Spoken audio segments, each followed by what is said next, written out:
नमस्कार दोस्तों, RRM मारवाड़ जुगाड़ यूट्यूब चैनल में आप एक बार बड़ा स्वागत है।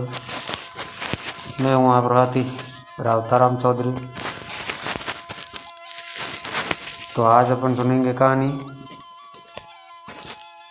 हनुमान जी महाराज की, कि कैसे हनुमान जी महाराज ने श्रीलंका में जाके सीता जी को अपना विराट रूप दिखाया था। तो सीता जी कहने लगी हनुमान जी से कि वानर श्रेष्ठ। हनुमान के मुख से यह अद्भुत वचन सुनकर सीता जी ने विस्मयपूर्वक कहा कि वानर युद्धपति हनुमान, तुम्हारा शरीर तो छोटा है, तुम इतनी दूरी वाले मार्ग पर मुझे कैसे ले जा सकोगे? तुम्हारे इस दुस्साहस को मैं वानरोचित सफलता ही समझती हूँ। तो सीता जी का अपने प्रति अविश्वास हनुमान को अपना तिरस्कार सा लगा। फिर उन्होंने सोचा कि मेरी शक्ति और सामर्थ्य से अपरिचित होने के कारण ही ये ऐसा कह रही है, अतः इन्हें ये दिखा देना ही उचित होगा कि मैं अपनी इच्छा अनुरूप रूप धारण कर सकता हूँ। ऐसा सोचकर वे बुद्धिमान कपिवर उस वृक्ष के नीचे कूद पड़े और सीता जी को विश्वास दिलाने के लिए बढ़ने लगे। तो क्षण मात्र में उनका शरीर मेरू पर्वत के समान ऊंचा हो गया और वे प्रज्वलित अग्नि के समान तेजस्वी प्रतीत होने लगे। तत्पश्चात पर्वत के समान विशालकाय, तांबे के समान लाल मुख तथा वज्र के समान डाढ़ और नख वाले भयानक महाबली वानरवीर हनुमान विदेह नंदिनी से बोले कि हे देवी, मुझ में पर्वत, वन, अट्टालिका, चार दीवारी और नगर द्वार सहित इस लंकापुरी को रावण के साथ ही उठा ले जाने की शक्ति है। अतः हे देवनंदिनी, आपकी आशंका व्यर्थ है।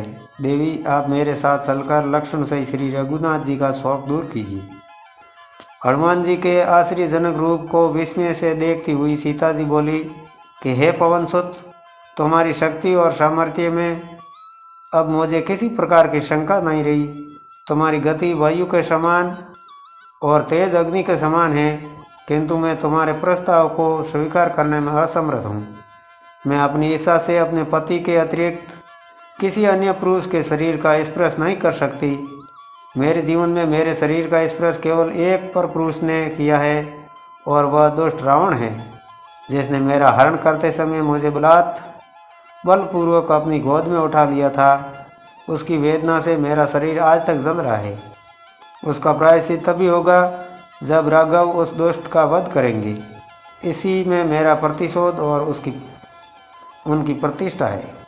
जानकी के मुख से ऐसे युक्ति युक्त वचन सुनकर हनुमान जी का हृदय गदगद हो गया।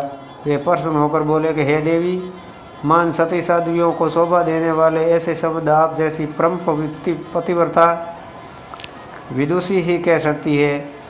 आपकी दशा का वर्णन मैं श्री रामचंद्र जी से विस्तार पूर्वक करूँगा और उन्हें शीघ्र ही लंकापुरी पर आक्रमण करने के लिए प्रेरित करूँगा।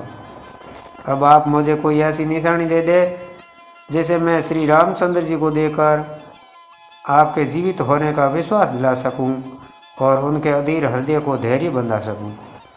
हनुमान जी के कहने पर सीता जी ने अपनी चूड़ामणि खोलकर उन्हें देते हुए कहा कि ये चूड़ामणि तुम उन्हें दे देना। इसे देखते ही उन्हें मेरे साथ साथ मेरी माताजी और अयोध्यापति महाराज दशरथ जी का भी स्मरण हो जाएगा। वे इसे भली भांति पहचानते हैं। उन्हें मेरा कुशल समाचार देकर लक्ष्मण और वानरराज सुग्रीव को भी मेरी ओर से शुभकामनाएं व्यक्त करना।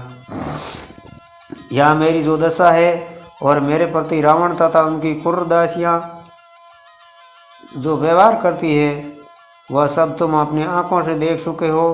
तुम समस्त विवरण रघुनाथ जी से कह देना। लक्ष्मण जी से कहना कि मैंने तुम्हारे ऊपर अविश्वास करके जो तुम्हें अपने ज्येष्ठ भ्राता के किसी कटु वचन कहकर भेजा था, उनका मुझे बहुत पछतावा है और आज मैं उसकी मूर्खता का परिणाम भुगत रही हूँ। पवनसुत, और अधिक मैं क्या कहूँ, तुम समय बुद्धिमान और चतुर हो। जैसा उचित प्रतीत होता है वैसा ही कहना और जानकी के ऐसा कहने पर दोनों हाथ जोड़कर हनुमान उनसे विदा लेकर चल दिए। तो ये था हनुमान जी का विशाल रूप और सुंदरकांड। तो ये कथा आपको कैसी लगी मुझे लाइक कमेंट करके ज़रूर बताना।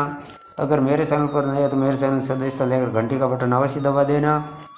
तो मिलेंगे एक फिर नए वीडियो में नई जानकारी के साथ।